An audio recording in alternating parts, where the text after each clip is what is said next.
सर्दियों में अक्सर खाना खाने के बाद कुछ मीठा खाने की क्रेविंग होती है, तो हमारे घर में गुड़ हमेशा रहता है। लेकिन इस गुड़ को हम ऐसे नहीं खाते, इसको हम और भी हेल्दी करके खाते हैं। तो वो कैसे बनाती हूँ, तो वो आपके साथ रेसिपी शेयर करूँगी। हेलो दोस्तों, मैं हूँ रेनू। स्वागत करती हूँ आप सबका अपने किचन बेकर्स एंड मोर के अंदर। और पूरी रेसिपी देखने के बाद यदि आपको रेसिपी अच्छी लगे तो चैनल को जरूर सब्सक्राइब करिएगा और रेसिपी को लाइक करिएगा। तो आज मैं आपके साथ शेयर करूंगी घर के अंदर मसाला गुड़ कैसे बनाते हैं, जो मार्केट में बहुत महंगा मिलता है। तो यहाँ पे मैंने 250 से 300 ग्राम गुड़ लिया है। और गुड़ आप देख रहे हैं यहाँ पे काला है। ध्यान है, जितना गुड़ हमारा काला होगा ना, उतना गुड़ हमारा हेल्दी होगा, उसमें केमिकल की मात्रा कम होगी। और इस गुड़ के हम छोटे छोटे टुकड़े कर लेंगे, या तो चाकू से काट लें या फिर जो जिससे हम अदरक कूटते हैं उससे भी कूट सकते हैं। तो गुड़ को कूट के हम एक तरफ रख लेंगे और इसके अंदर क्या क्या सामान जाएगा उसकी तैयारी करते हैं। तो सबसे पहले मैं यहाँ पे डाल रही हूँ एक पैन के अंदर मूंगफली। तो मूंगफली को मैं रोस्ट कर लूंगी। और मूंगफली भूनने के लिए मैंने हैवी बॉटम का पैन लिया और मूंगफली को हम स्लो गैस के ऊपर खुशबू आने तक भून लेंगे। और यहाँ पे मूंगफली मैंने 50 ग्राम ली है, आप थोड़ा सा कम ज़्यादा क्वांटिटी इसकी कर सकते हो। तो मूंगफली हमारी भुन चुकी है, इसको एक प्लेट में निकाल लेते हैं ताकि ठंडी हो जाए। ठंडा होने के बाद इसका हम छिलका उतार लेंगे। अब इसी पैन के अंदर हम तिल को भून लेंगे। तो यहाँ पे मैंने देसी वाले तिल लिए हैं, इनका कलर हल्का सा ब्राउन होता है। और 20 ग्राम हमारे तिल हैं। तिल को हम चटकने की आवाज़ इनमें से आने लगे तब तक भून लेंगे। तो तिल भी हमारे भुन चुके हैं, इसको भी एक प्लेट में निकाल लेते हैं, ठंडा होने देंगे। अब इसी पैन के अंदर मैं डाल रही हूँ 1 टेबल स्पून सौंफ। इसको भी हम स्लो गैस के ऊपर भून लेंगे। तो देखिए फ्रेंड्स, सौंफ भी हमारी भुन चुकी है, इसको भी एक प्लेट में निकाल लेते हैं। अब इसी पैन के अंदर मैं डालूंगी 1 कटोरी भर के ये सूखा वाला नारियल, इसको हमने कद्दूकस कर लिया है। और फ्रेंड्स, इस गुड़ को बनाने के लिए जो बाजार का नारियल होता है ना सूखा वाला, उसको आप मत यूज़ करिएगा, उसका टेस्ट बिल्कुल भी अच्छा नहीं आएगा। और इस नारियल को भी हम स्लो गैस के ऊपर भून लेंगे, हल्का सा बस ब्राउन कलर आ जाना चाहिए। अब इस नारियल को भी हम एक प्लेट में निकाल लेते हैं। और इसी पैन के अंदर मैं डाल रही हूँ 2 से 3 टेबल स्पून देसी घी। और इस घी को हमें हल्का सा गर्म होने देना, तब मैं डाल दूंगी इसके अंदर 35 से 40 ग्राम बादाम। और साथ ही मैं डाल रही हूँ मैं काजू, और डालूंगी साथ में पिस्ता। तो काजू की क्वांटिटी यहाँ पे मैंने 25 ग्राम ली और पिस्ता भी मैंने 25 ग्राम लिया है यहाँ पे। और इनको हम स्लो गैस के ऊपर भून लेंगे। और फ्रेंड्स, इस गुड़ को बनाने के लिए जो हम काजू बादाम यूज़ कर रहे हैं उसको आप घी में फ्राई करके यूज़ करिएगा। तो हमारे काजू बादाम और पिस्ता घी में रोस्ट अच्छी तरीके से हो चुके हैं, इनका कलर भी चेंज हो गया है। इसको अब हम एक प्लेट के अंदर निकाल लेंगे। और जो इस पैन के अंदर थोड़ा सा घी बचा है ना, इस पैन के अंदर ही हम गोंद को फ्राई कर लेंगे। इस बादाम के अंदर हम गोंद भी डालेंगे, तो उसको हम फ्राई करके डालेंगे। तो इस पैन के अंदर डाल देते हैं 1 से 1.5 टेबल स्पून में गोंद ले रही हूँ। गोंद को हम फैला के डालेंगे इस तरीके से। और फ्रेंड्स, यदि आपको पैन के अंदर घी कम लग रहा है तो आप 1 से 1.5 टेबल स्पून देसी घी और ऐड कर लेना। और इस गोंद को भी हम स्लो गैस के ऊपर ही भूनेंगे। और यहाँ पे मैंने देसी वाला जो लाल वाला गोंद होता है वो यूज़ कर रही हूँ।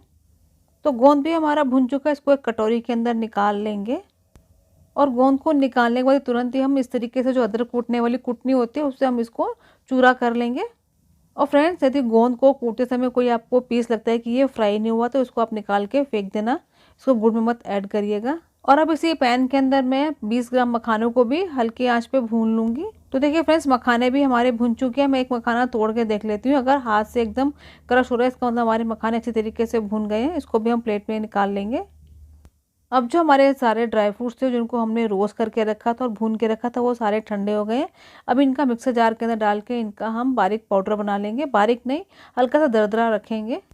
तो फ्रेंड्स, सारे ड्राई फ्रूट्स हमने मिक्सर जार के अंदर डाल दिए। मैंने खाली तिल को रोक के रखा है, तिल को मैंने नहीं डाला, तिल को मैं बाद में ऐसे ही ऐड करूँगी। तो देखिए फ्रेंड्स, हमने ड्राई फ्रूट्स को भी पाउडर कर लिया है। हमें इसका पाउडर जो करना है हल्का सा दरदरा रखना है। अब इस पाउडर को एक कटोरी के अंदर निकाल लेंगे। तो फ्रेंड्स, जो हमने तिल भून के रखे थे ना, वो मैंने तिल ऐड कर दिए। अब मैं इस पाउडर को मिक्स कर दूंगी। और इस पाउडर में से मैं कम से कम 4 टेबल स्पून पाउडर को अलग निकाल के रखूंगी। वो हमें गुड़ की डेकोरेशन जब हम ऊपर से करेंगे उसके लिए हमें ज़रूरत होगी। तो फ्रेंड्स, इस गुड़ के अंदर जो ड्राई फ्रूट्स जाएंगे वो हमने पीस के भून के अच्छे तरीके से रख लिया है। अब मसाले वाला गुड़ कैसे बनेगा वो देखते हैं। तो एक नॉन स्टिक पैन के अंदर मैं डाल रही हूँ 2 से 3 टेबल स्पून ले रही हूँ देसी घी। घी को हल्का सा गर्म करेंगे और तब मैं डालूंगी इसके अंदर हाफ टी स्पून अजवाइन, 1/4 टीस्पून डाल रही हूँ मैं हल्दी पाउडर, हाफ टी स्पून काली मिर्च का पाउडर डालेंगे, हाफ टी स्पून इलायची पाउडर डालेंगे, हाफ टी स्पून डालूंगी मैं सौंठ का पाउडर, हाफ टी स्पून डाल रही हूँ मैं दालचीनी का पाउडर, और लास्ट में डालेंगे 2 पिंच जायफल पाउडर। अब जो सारे मसाले हमने इस घी के अंदर डाले हैं उसको 1 मिनट के लिए हम सेक लेंगे। उसके बाद मैं डालूंगी गुड़, जिसको हमने बारीक टुकड़ों के अंदर कट करके डाला है। और साथ ही में डाल देंगे 2 टीस्पून पानी। इस पानी को आप डालना मत भूलिएगा, नहीं तो आपको जो बर्फ़ी है ना, जो गुड़ हम की बर्फ़ी जमाएंगे वो कड़क जमेगी। और साथ में डाल दूंगी 1 चम्मच देसी घी। देसी घी डालने से क्या होगा, जब इस हम गुड़ को ट्रे के अंदर सेट करेंगे और इसके पीसेस कट करेंगे तो बर्फ़ी खाने में सॉफ्ट लगेगी। अब इस गुड़ को हम स्लो फ्लेम के ऊपर मेल्ट होने देंगे। इसके अंदर की जो गुठलियाँ हैं उसको हम ऐसे दबा दबा के मेल्ट करते जाएंगे। तो देखिए फ्रेंड्स, गुड़ के अंदर एक उबाल आ गया। अब हम डाल देंगे इसके अंदर जो हमने ड्राई फ्रूट्स भून के रखे थे। तो मैं डाल रही कोकोनट का पाउडर, और अब डाल देंगे गोंद का पाउडर। हमने गोंद को अच्छी तरीके से पाउडर करके रखा है। अब डाल देंगे ड्राई फ्रूट्स का पाउडर। तो मैं सारे ड्राई फ्रूट्स का पाउडर नहीं डाल रही हूँ, मुझे थोड़ा सा ज़्यादा लग रहा है। अब गुड़ को हम हल्के हाथों से मिक्स कर लेंगे। तो जो मैंने ड्राई फ्रूट्स का पाउडर बचा के रखा है, यदि मुझे लगेगा कि थोड़ा सा कम लग रहा है तो मैं ड्राई फ्रूट्स के पाउडर को ऐड कर लूँगी। तो फ्रेंड्स, अब हमें गुड़ को इतना पकाना है कि हमारा जो गुड़ है वो पैन को छोड़ दे। जब पैन को छोड़ देगा तो अब हम गैस बंद कर देंगे। तो देखिए फ्रेंड्स, आप देख पा रहे होंगे गुड़ ने पैन को छोड़ दिया। अब हमने गैस को बंद कर दिया। तो इस गुड़ को हमें सेट करना है। तो यहाँ पे मैं ले रही हूँ एक बेकिंग ट्रे, जिसको मैंने रिफाइंड ऑयल से ग्रीस कर लिया। आप ध्यान रहे इसको देसी घी से मत ग्रीस करिएगा। देसी घी से आप ग्रीस करेंगे तो गुड़ जम जाएगा और फिर वो डीमोल्ड नहीं होगा। अब इस गुड़ को तुरंत ही हम इस प्लेट के अंदर डाल देंगे और इसी तरीके से सेट कर देंगे। और इस गुड़ को आपको गरम गरम में ही सेट करना है। तो फ्रेंड्स, हमारा गुड़ इस ट्रे में अच्छी तरीके से सेट हो गया। अब हमने जो पाउडर बचा के रखा था ड्राई फ्रूट्स का, अब इस गुड़ के ऊपर हम फैला देंगे ताकि देखने में गुड़ हमारा अच्छा लगे जब इसके हम पीसेस करेंगे। और इस तरीके से मैं हाथों से फैला दूंगी।